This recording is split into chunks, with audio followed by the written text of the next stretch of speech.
How can diverticulitis peritonitis develop into sepsis? Imagine a small pouch in your colon called a diverticulum. When these pouches become inflamed, it's known as diverticulitis. If the inflammation worsens and the pouch tears open, it can release bacteria and waste into the abdominal cavity. This event is called perforation. Once bacteria spill out, they can cause peritonitis, which is inflammation of the lining of the abdomen. This inflammation can be localized to one area or spread across the entire abdomen. When the infection stays contained, doctors might treat it with antibiotics or drainage.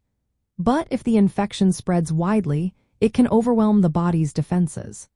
The body's response to this widespread infection is called sepsis, which can cause tissue damage, organ failure, and dangerously low blood pressure.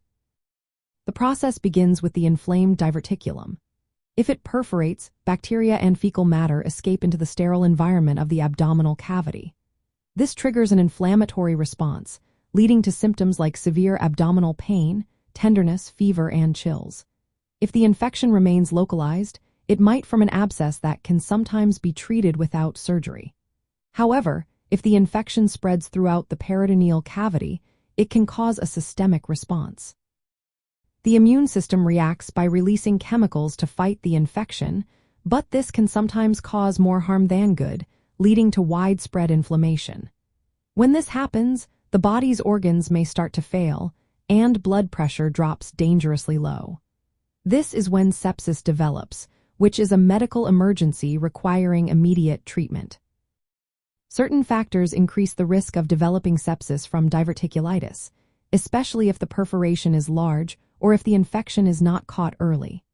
Patients with severe or complicated diverticulitis often show signs like high fever, rapid heartbeat, confusion, or low blood pressure. Medical professionals usually need to act quickly, often with surgery to remove the damaged part of the colon, along with antibiotics to control the infection. The goal is to stop the spread of bacteria and prevent sepsis from progressing further. In summary, diverticulitis can turn into peritonitis when a perforation allows bacteria to escape into the abdomen. If this infection is not contained, it can trigger a systemic response known as sepsis.